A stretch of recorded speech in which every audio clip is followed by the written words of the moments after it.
आज सर्वात महत्वाची बैठक म्हणजे माननीय राज्याचे उपमुख्यमंत्री यांच्या अध्यक्षतेखाली राज्य पुनर्वसन प्राधिकरणाची मीटिंग झाली आणि त्याच्यामध्ये महत्वपूर्ण निर्णय जे घेतले गेले ते आतापर्यंत या स्वरूपाचे होते। एक सर्वात महत्वाचा निर्णय म्हणजे जो प्रकल्पग्रस्त असतात त्या प्रकल्पग्रस्तांना त्या प्रकल्पामध्ये जागा जर का शिल्लक असेल तर त्यांना प्राधान्याने देण्याचा निर्णय यापूर्वी झाला होता। पण प्रकल्पग्रस्त त्या ठिकाणचे संपले असतील आणि त्या जिल्ह्यातले जर का उरलेले असतील तर त्यांना दुसऱ्या नंबरचे आता प्राधान्य दिलं गेलेलं आहे आणि त्या जिल्ह्यामधले पूर्ण संपलेले असतील तर राज्यातल्या प्रकल्पग्रस्तांना त्या जिल्ह्यामध्ये सुद्धा आपल्याला तो निर्णय आजच्या बैठकीमध्ये प्रामुख्याने झालेला आहे। आणि सर्वात महत्वाचं म्हणजे की राज्यामध्ये अनेक अशी गावठाण आहेत ज्या गावांचं पुनर्वसन झालेलं आहे परंतु ते आरडीडीकडे आतापर्यंत हस्तांतरित झालेले नाही। आरडीडीकडे हस्तांतरित न झाल्यामुळे त्या गावांना नागरी सुविधा या काही दिल्या जात नव्हत्या। नागरी सुविधा पूर्वी जर का झाल्या असतील तर मदत पुनर्वसन विभागाकडनं त्या दुसऱ्यांदा देता येत नाही आणि दुसरीकडे आरडीडीकडे म्हणजे ग्रामविकास विभागाकडे समजा जर का ती गावं हस्तांतरित झाली नसतील तर त्या लोकांना नागरी सुविधांपासून अनेक वर्षापासून जे वंचित राहावं लागतंय त्याच्यासाठी राज्याच्या उपमुख्यमंत्र्यांनी फायनान्समधनं एक खास बाब म्हणून ग्रामविकास विभागाला वेगळा निधी देऊन त्यासाठी नागरी सुविधा या दिल्या जातील या बाबतीमध्ये ग्रामविकास विभागाला तशी तरतूदही निधीची केली जाईल आणि तशी शिफारसही केली जाईल। आणि सगळ्यात महत्वाचं म्हणजे मागच्या वर्षी ज्यावेळेला इरशाळवाडीसारखी घटना झाली मदत पुनर्वसन विभागाच्या कायद्यामध्ये जे काही प्रकल्प बाधित असतील त्यांच्यासाठी आरक्षणासाठी सुविधा केली गेलेली आहे। पण इरशाळवाडीमध्ये दरड कोसळून ज्यावेळेला मृत्युमुखी काही लोक आपल्याला निदर्शनात आली पण त्याच्यानंतर त्यांच्या नंतरच्या वारसांना आपल्याला आरक्षणाची सवलत दिली जात नव्हती। हा सगळ्यात महत्वाचा निर्णय या ठिकाणी झाला आणि तशा स्वरूपाची जीएडीला शिफारस सुद्धा झाली की येणाऱ्या काळामध्ये भूसंकलन आणि दरड कोसळून जे लोक मृत्युमुखी पडतील त्यांच्या नंतरच्या पिढीसाठी आरक्षणाची सवलत ही या प्राधिकरणाच्या मीटिंगमध्ये हा एक निर्णय झाला आणि त्या बाबतीमध्ये जीएडीच्या माध्यमातून पुढची त्याची जी कारवाईची ती येणाऱ्या काळामध्ये प्रामुख्याने केली जाईल। कोयना प्रकल्पामध्ये गोकुळ रासाटी व हेळकाव या गावातील जमिनी भूसंपादन झाल्याने त्यांना विशेष बाब म्हणून कोयना भूकंप निधीतून निधी उपलब्ध करून द्यायचा निर्णय सुद्धा या बैठकीमध्ये प्रामुख्याने झालेला आहे। त्यात सातारा जिल्ह्यामध्ये तरळी प्रकल्पावर 100% जमीन असलेल्या पीएपी निर्वाह भत्ता जो 400 रुपये पूर्वी दिला जात होता तो आता 3000 रुपये येणाऱ्या काळामध्ये त्याचा 3000 निर्वाह भत्ता जो असतो तो प्रकल्पग्रस्तांना त्या ठिकाणी दिला जाणार आहे। त्याच्यानंतर दारुडी तालुक्यातील गुणवंती प्रकल्पाच्या बाबतीमध्ये सुद्धा एक खास बाब म्हणून विशेष बाब म्हणून त्यांना पॅकेज देण्यासाठी जलसंपदा विभागाला त्याची शिफारस केली गेली आहे।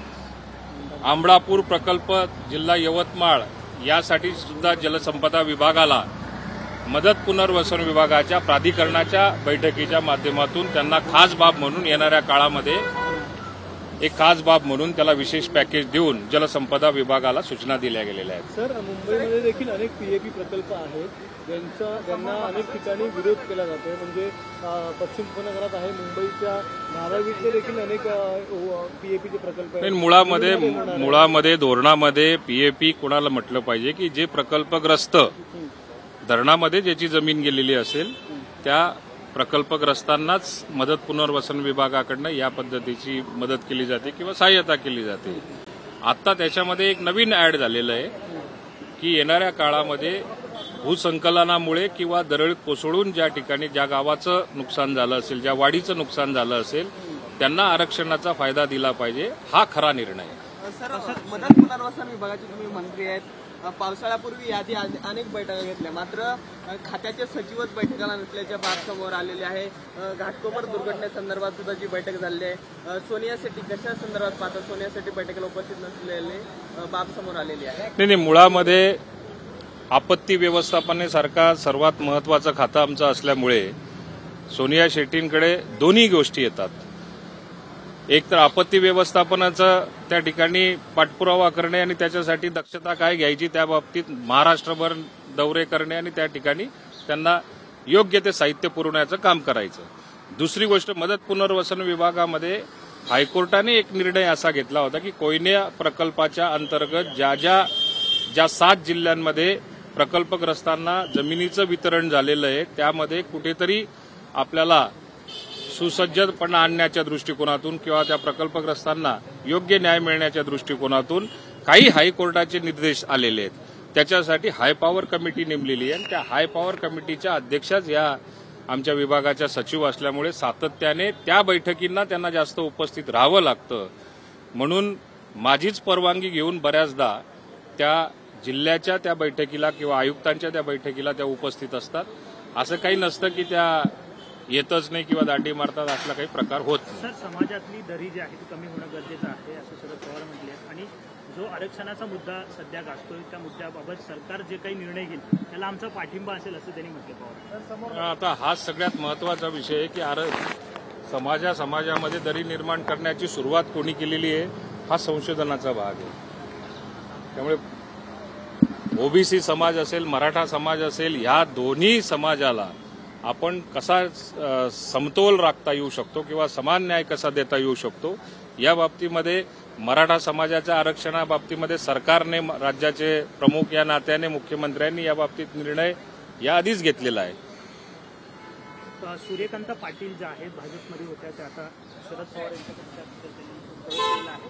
भविष्यात इन्कमिंग जे आहे ते मोठ्या प्रमाणात वाढेल असा आत्मविश्वास जयंत पाटील किंवा सगळ्याच नेत्यांनी व्यक्त केला पाहिजे. आता सूर्यकांता पाटील त्यावेळी का गेल्या, कोणाला कंटाळून गेल्या आणि कशामुळे गेल्या हा त्यांनाच प्रश्न विचारला पाहिजे. राष्ट्रवादी काँग्रेस पक्षाच्या पडतीच्या काळामध्ये त्या सोडून गेल्या आणि आता त्यांना कशाबाबतची चिंता आहे याची पूर्ण माहिती या सूर्यकांता पाटीलच देतील. त्यामुळे या विषयावर मी भाष्य करण्याची काही आवश्यकता वाटत नाही. धन्यवाद. एबीपी माझा, उघडा डोळे बघा नीट.